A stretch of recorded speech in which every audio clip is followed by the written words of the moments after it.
Thank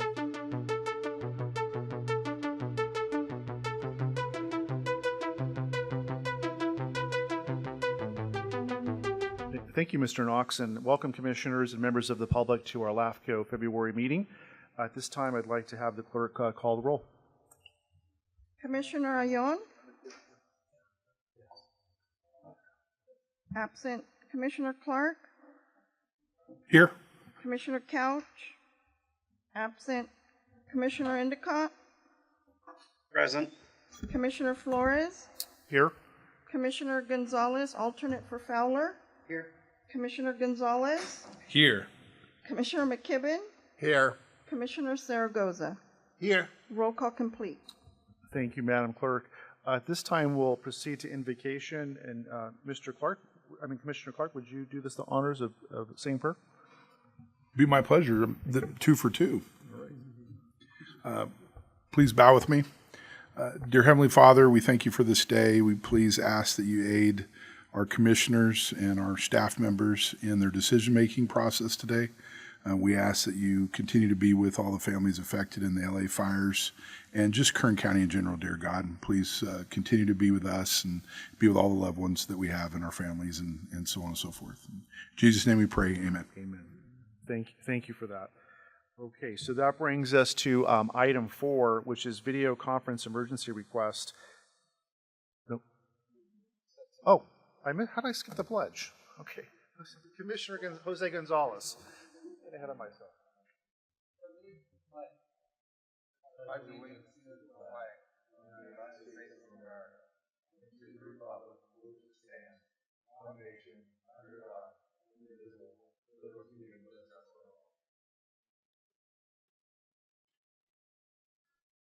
Slow down. Okay, that brings us now to item 4, video conference emergency request.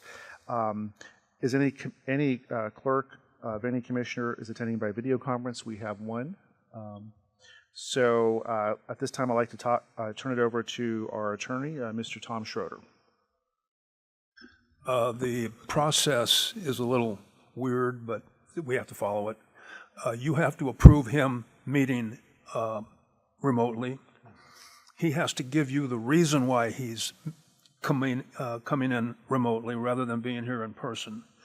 That basically, in just a summary, that basically is just cause, which means he's on other public agency business, not necessarily LAFCo business, but it could be LAFCo business or another public agency. I believe in this case it's the city of Ridgecrest. It also could be emergency purposes. But if you would like to, Mr. Endicott, explain that I think you're not here because you got a meeting in Ridgecrest tonight, do you not? That is correct. We do have our city council meeting tonight. I also had an appointment, a medical appointment that I had scheduled 7 weeks ago that I could not move for me to actually make it there, and then remote in for our city council meeting tonight here in Ridgecrest. Well, those are all perfectly good reasons, but now you have to agree by a vote of a majority of you to allow him to appear remotely. Sure. Okay. Well, thank you. Thanks for demonstrating the just cause, and I see that there's public comment on this item, but I don't think we'll have any commissioner comments or questions before I entertain a motion. Okay. Call for a motion now. Gonzalez. Second, Clark. Okay. All in favor? Aye. Aye. Opposed? Motion carries. Oh, sorry. I'm used to doing that. Please proceed with a roll call vote. Commissioner Clark? Yes. Commissioner Endicott? Yes. Commissioner Flores? Yes. Commissioner Gonzalez? Yes. Commissioner Gonzalez? Aye. Commissioner McKibben? Yes. Commissioner Zaragoza? Aye. All ayes, motion passed. Thank you. Okay, that brings us to item 5, which is approval of the minutes. We've all received those minutes in advance for review. Any public comment on the minutes of our last meeting? Okay, seeing none, any commissioner comments or questions? Okay, I'll entertain a motion. Clark makes a motion to approve. Second, do we have a second? Second, McKibben. Thank you. Please call the vote. Commissioner Clark, Yes. Commissioner Endicott, Yes. Commissioner Flores, Yes. Commissioner Gonzalez. Yes. Commissioner Gonzalez, Aye. Commissioner McKibben, Yes. Commissioner Zaragoza. Aye. All ayes, motion passed. Okay, thank you. That brings us to item 6, public comments. This portion of the meeting is reserved for persons desiring to address the commission on any matter not on the agenda and over which the commission has jurisdiction. Speakers are limited to 2 minutes. Please state your name and address for the record before making your presentation. Clerk, is there anyone here for public comment? No. Okay, all right, thank you. 7, we have nothing under determination proceeding. Moving on to notice of public hearings. We're going to hear item 8A and 8B together, and that will be one vote for both. First item is 1842 Berenda Mesa Water District, annexation number 25. This proposal is to annex approximately 372.46 acres consisting of water recharge ponds generally located along the west side of Allen Road, south of Stockdale Highway, and north of Ming Avenue. The property is owned by BMWD with the purpose of continued use as a water recharge facility. The surrounding properties include residential to the south and east, the Kern River to the north, and additional recharge facilities to the west.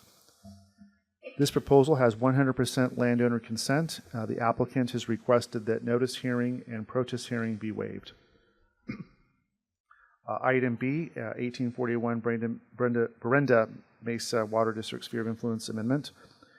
Consideration of the proposed sphere of influence amendment to encompass the area presented in the corresponding annexation preceding 1842 for approval as requested by Government Code 56428, CEQA Notice of Exemption.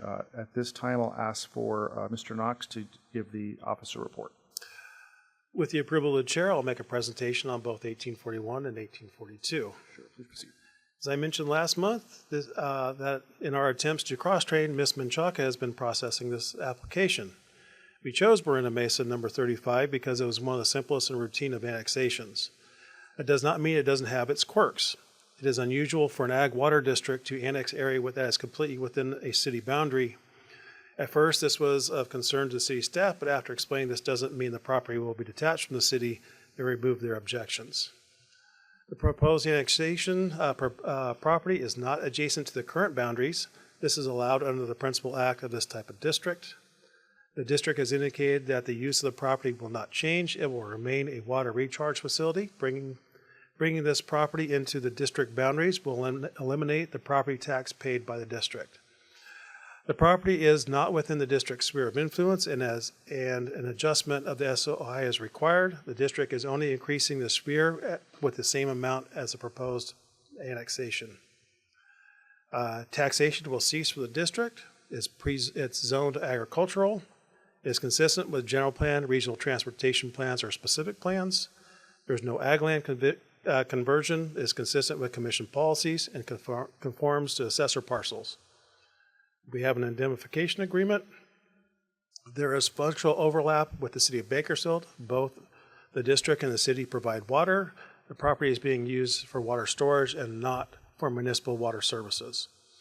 The use of the property will continue to provide water storage and will be utilized in years when there is excess water available for recharge purposes. So that this actually helps us with water supply. CEQA is handled by a notice of exemption. Affected and overlapping agencies and districts were notified and no comments were provided. The process required by the Cortese Knox-Hertzberg has been followed, including notices to affected agencies and any notices and publications required by law. It is recommended that the Commission should review and consider the environmental document adopted by the applicant. It is further recommended that the Commission approve proceeding 1842 Berenda Mesa Water District, annexation number 35, subject to conditions recommended by the executive officer, and review and consider the environmental document and approve the sphere of influence amendment. Thank you. Thank you, Mr. Knox. At this time, that brings us to public comment. Is there anyone wishing to speak to the commission? Please proceed. Commissioner Flores, thank you. Alex Dominguez appearing on behalf of Brenda Mesa Water District. First and foremost, want to express appreciation on part of the district for the time and effort put in by staff. We have a good relationship working with Bud and Blair. They were great to work with. Even when we did run into different speed bumps, they were always receptive and helpful to move the project forward. So very much so appreciate that on behalf of the district. I see the agenda short, and I know my public agency clients like it when I get them out of there quickly, so I'll try and pass that same courtesy on to you all and keep my comments short. I think it's helpful to understand some of the history regarding the subject acreage. Back in the 1980s, when the district first acquired the property and developed the recharge project,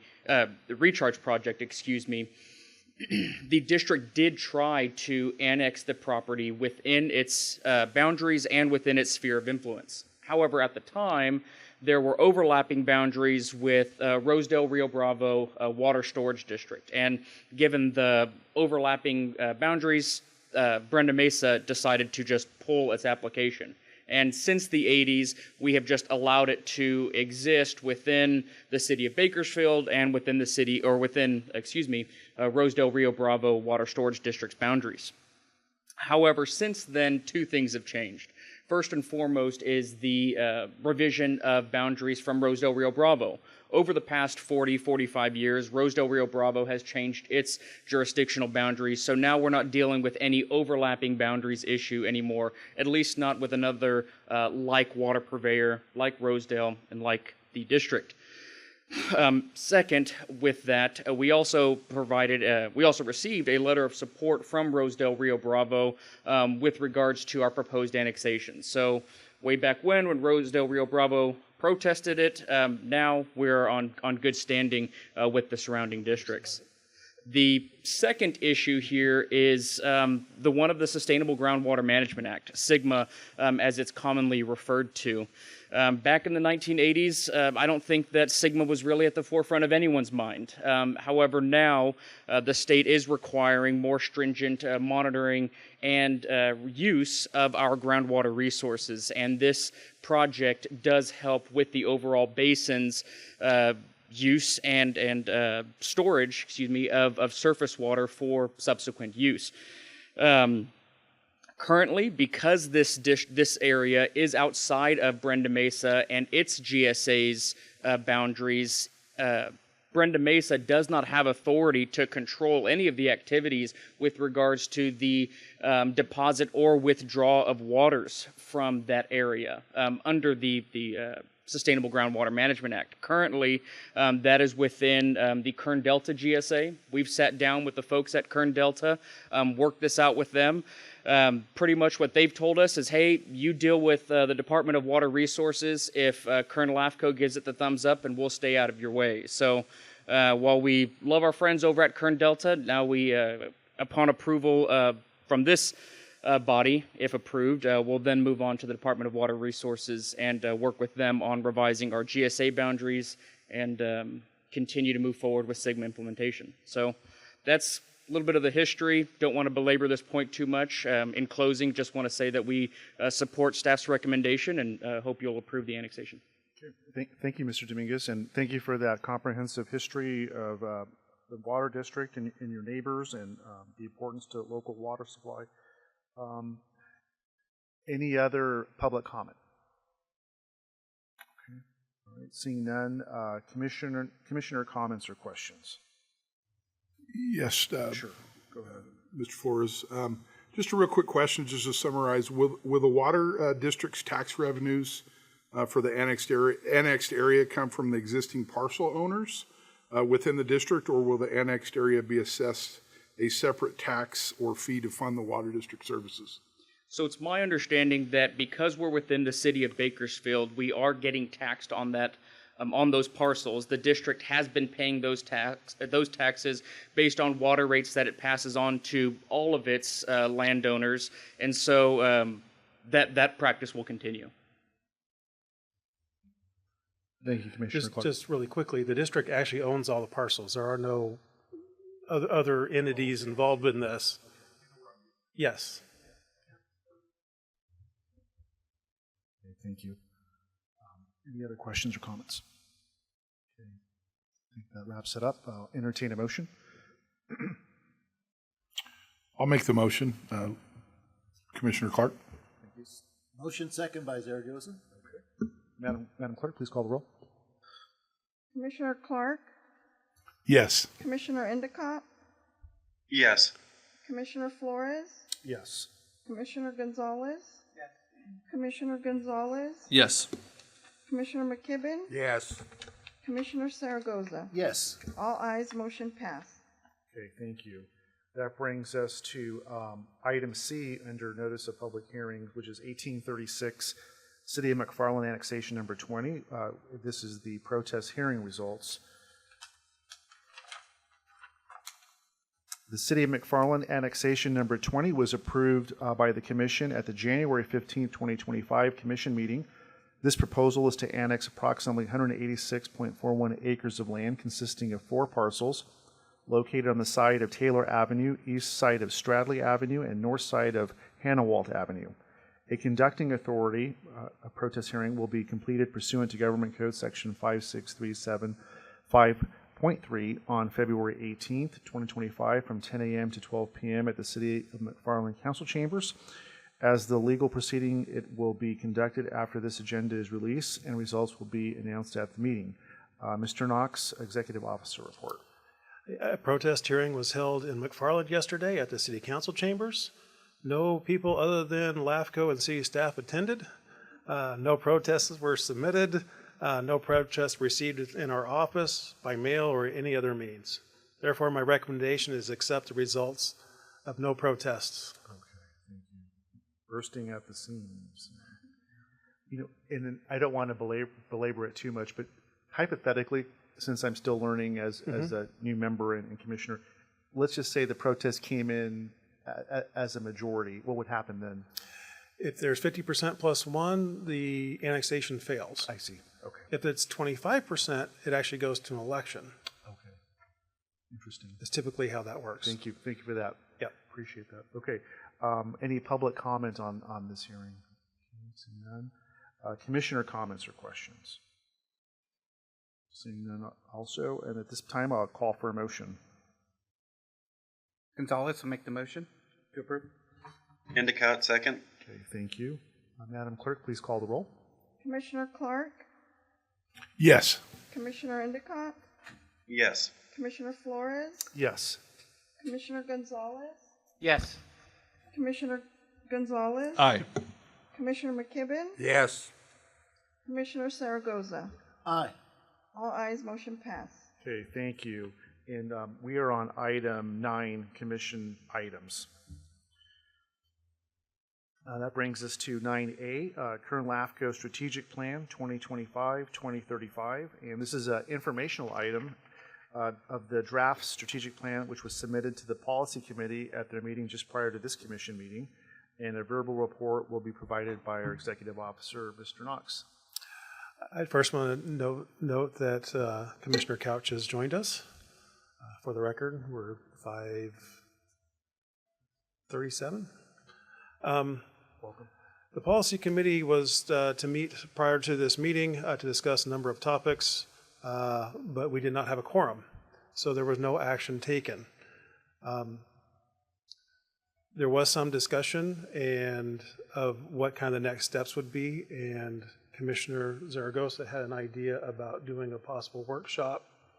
If he would like to kind of discuss that. Thank you, Executive Officer Knox. We did have a non-quorum, and we did just review a few items. I believe that after my cursory review of the plan, the draft plan, which is, I think, very good, it would be nice, though, to perhaps have a full LAFCo Commission planning workshop that would be staff-driven, and they would give us their input, and we, the Commission, would have the opportunity to give them the feedback, and if there's any changes, they can make changes accordingly, and then bring it back to the Policy Committee at a later date for the final draft plan, which will then go to the commission for final approval. That was my thoughts. Open for discussion on that. Okay, thank you. Thank you, Commissioner Saragosa. Okay, so just so I have that straight, rather than the policy committee bring it for the board, you'd like the board to meet as a whole, go over it, and then give it to the policy committee? Did I hear that correctly? Correct. We have a pretty good draft, but the draft needs perhaps some feedback from the commission just to make sure everybody's on board, and therefore that would give us, the policy committee members, more upfront, more just justification to go ahead and finalize it at the next policy committee meeting, which could be in March, could be in April. I'll just defer to staff how they want to plan that. Thank you. Okay, thank you. As we point out in our discussion, the strategic plan is my plan. It's what I put together, and what the strategic plan needs to be is the commission's plan. So that's kind of the idea behind this, is that the whole commission should have a chance to really, dig into it and make comments. Okay, thank you. So that works for me, and if any other commissioners have feedback, I welcome that. If not, we can pursue that at a future meeting and date of your choosing. I will put on the next agenda. Okay. All right, thank you. Okay, that brings us to, and thank you, Commissioner Saragosa, for shepherding that and keeping us informed. General business, item 10. This is approval of monthly expense list number 24-12. Any commissioner comments or questions of monthly expense report? If not, I'll entertain a motion. Motion, Couch. Thank you, Commissioner Couch. Second, McKibben. Thank you. Okay, Madam Clerk. Commissioner Clark, Yes. Commissioner Couch, Yes. Commissioner Endicott, Yes. Commissioner Flores, Yes. Commissioner Gonzalez, Yes. Commissioner Gonzalez, Yes. Commissioner McKibben, Yes. Commissioner Saragosa. Yes. All ayes, motion passed. Thank you. That brings us to general business, item B, office lease agreement, 5300 Lenox Avenue. Mr. Knox. This commission has been discussing a possible change in office space for some time. Several developments have extended the time needed to make a determination about our office space future. That puts us up against a deadline of April 30th for the end of our current lease. I've been working on several options. One would be to stay where we are at 5300 Lenox and sign a long-term lease. Two would be to move to Kern if there is a determination by the new executive officer if the agency's office space needs allow for LAFCo to cohabitate with COG. The timeline for this process is unknown, as they have not hired an executive director yet. Three would be to move to East Bell Terrace. This is space owned by the county and superintendent of schools. The section that LAFCo could possibly occupy will be vacated by the county probation department in this summer. There will have to be a build out for a smaller footprint for LAFCo's needs, so the earliest this will be available would be late summer or early fall. And the fourth option would be to sign a one-year lease with our current location with the ability to opt out at 6 months, which would put us in the fall when these other options would be available, possibly, but we'd have to give them 60 days notice. So this would start at the end of our current lease, April 30th, and take us in another 6 months. It's at the same rate as we're currently paying.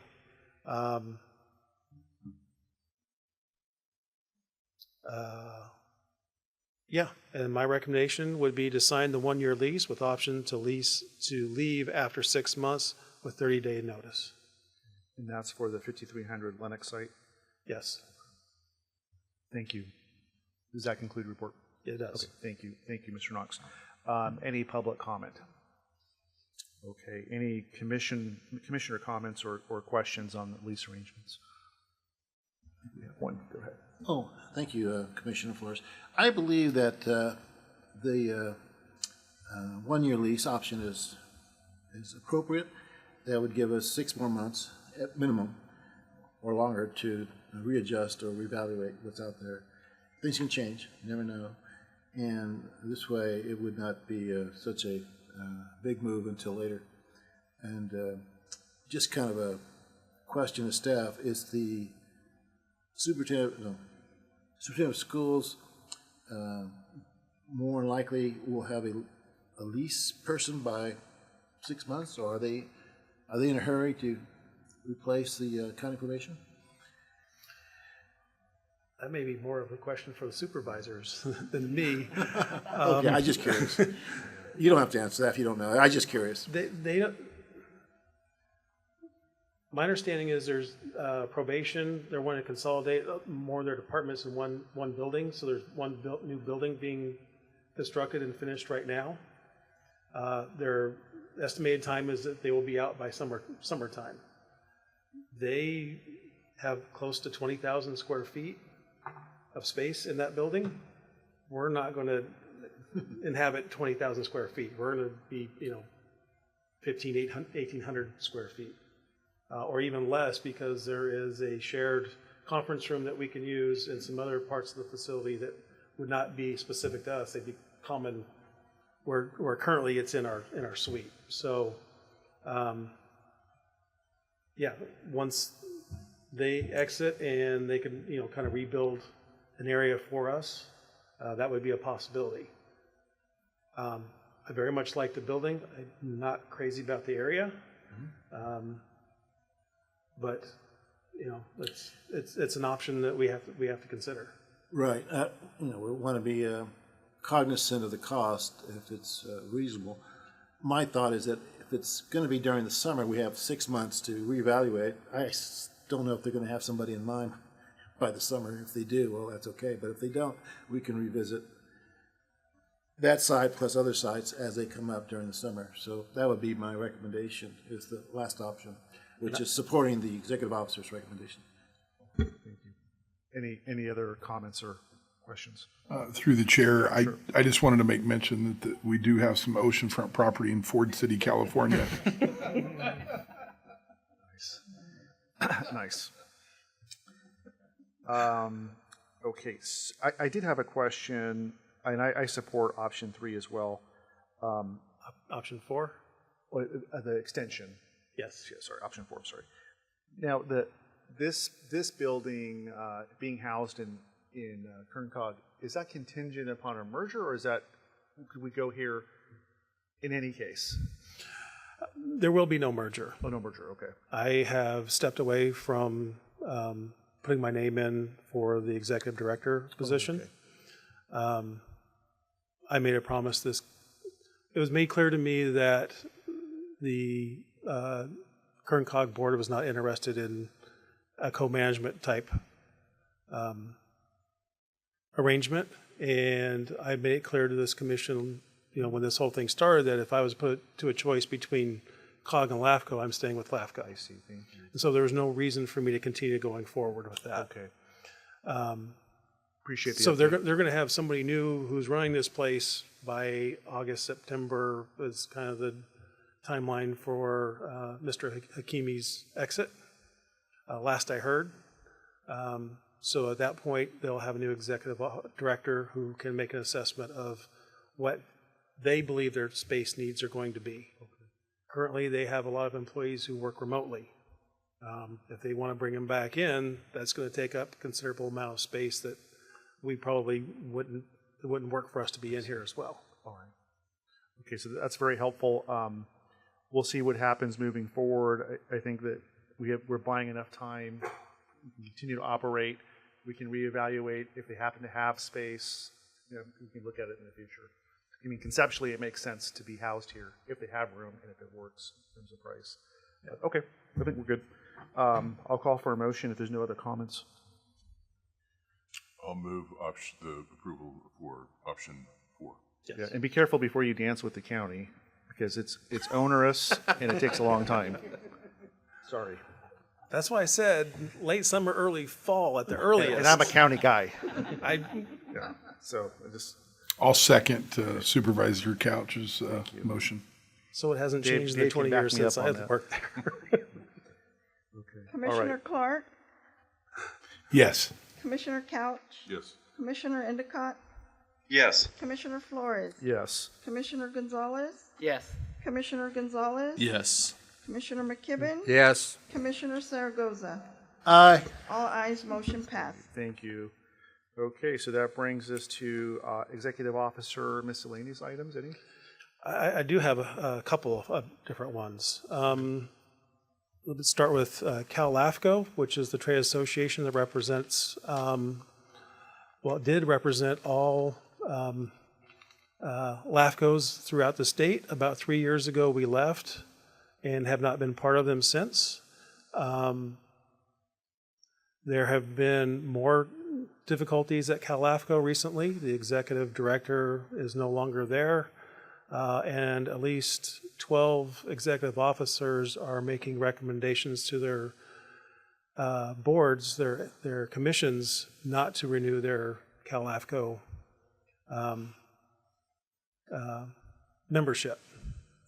I've been approached by several of them. This includes Los Angeles, San Diego, San Bernardino, and I believe Orange County is voting on that tonight. So some of the larger ones are leaving and talking about creating their own new trade association. If it was just about the executive director, that could be replaced, but there are some systemic issues with the board that's in place that would be more difficult to deal with. I'm going to be meeting with the Los Angeles executive officer next week and get more information about what a new association will look like. And I may be bringing back a little bit of funds to maybe consider joining that effort and put that in our budget, which our preliminary budget, I will bring to you next month. So have you be aware of that. Yeah, good to know what's on the horizon. Okay, thank you. Yes. If you have not turned in your Form 700s, it's not too late. You have till April 1st to turn them in, but if it gets towards the end and we haven't heard from you, Patty's going to be all over you. She's going to make sure that you get them turned in. I mentioned earlier that the policy committee did not have a quorum, so I don't have anything to report out of that. Other than we will plan another policy committee here soon.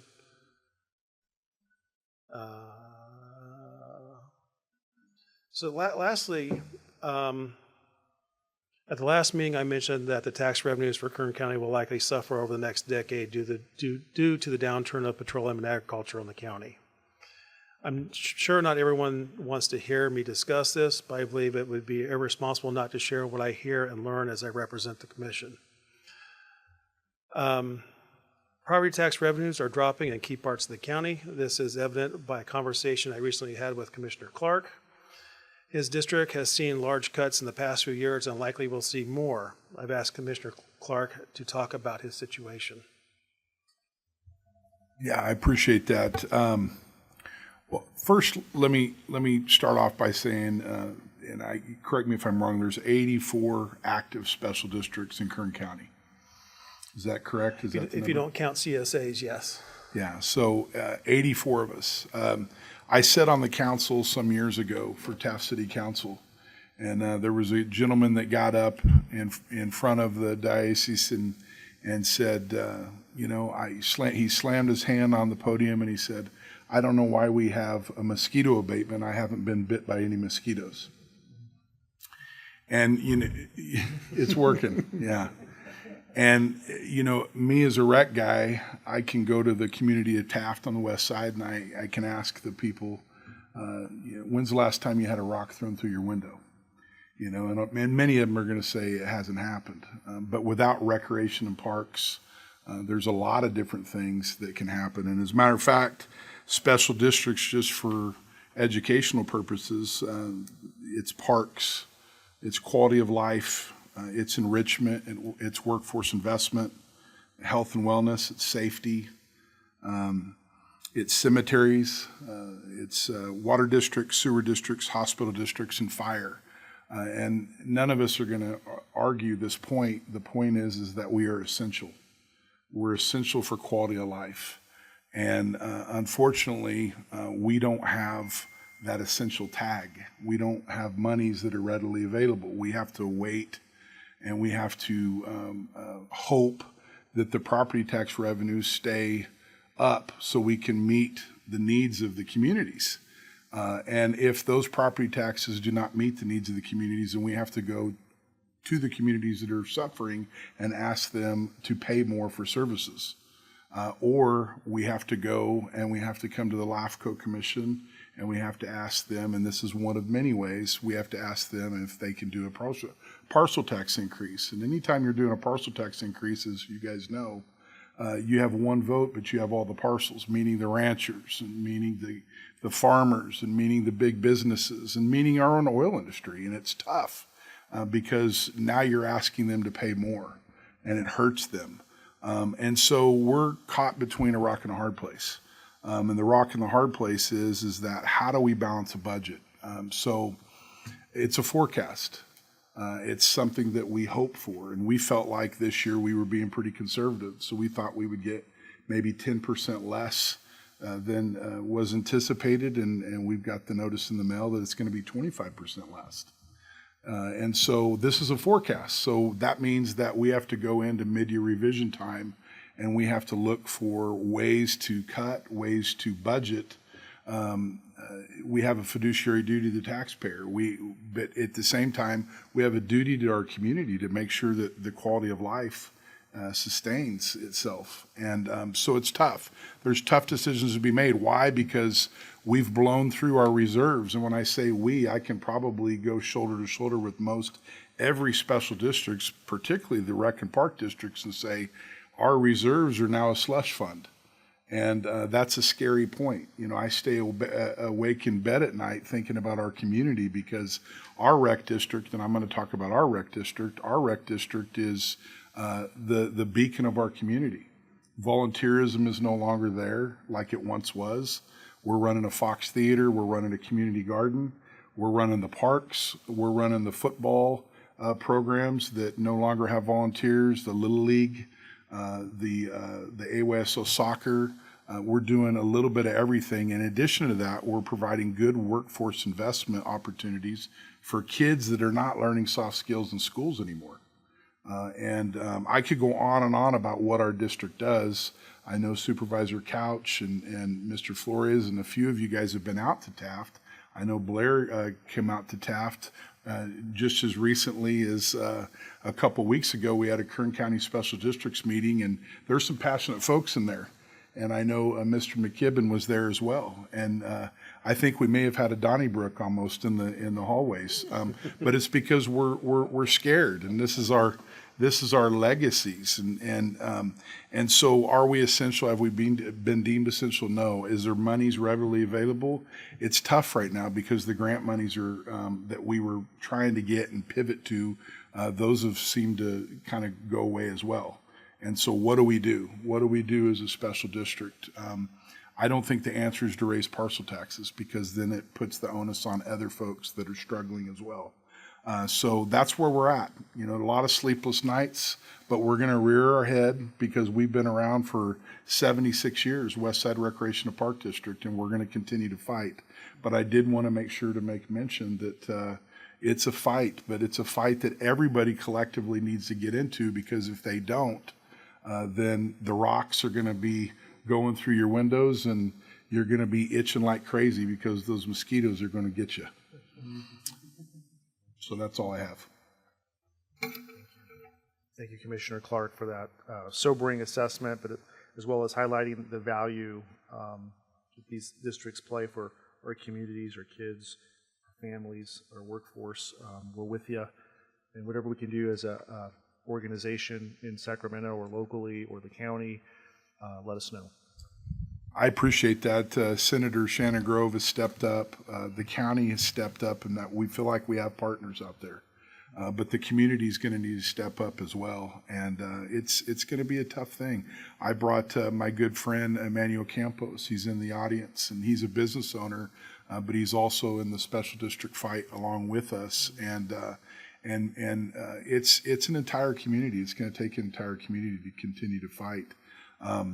I did want to ask a question, Mr. Endicott. Do you have family roots in Taft, sir? Because we've got Endicotts from that are all over the place in Taft. You and I might be cousins and you just don't know it. Yeah, maybe.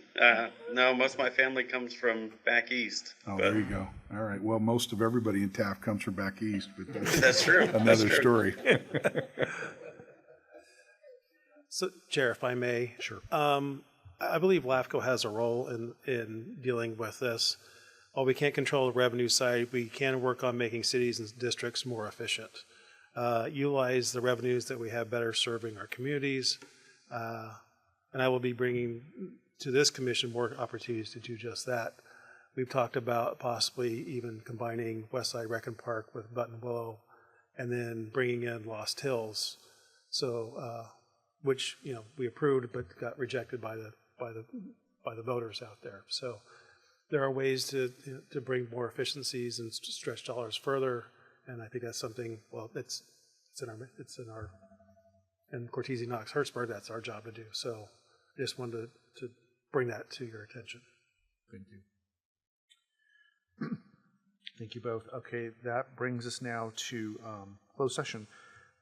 This is the only room available to hold closed session with Commissioner online.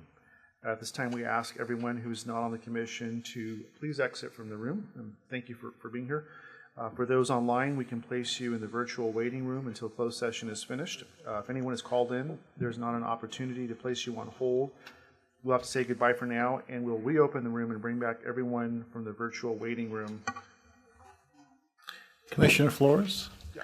That's Vince, sir. Is there a way to take like a 5-minute break? Sure. Yeah. If you don't mind? Yeah. After the meeting's closed session is complete, and we can announce results required. And this time we can have a quick 5-minute break. Thank you. I appreciate and then resume the closed session.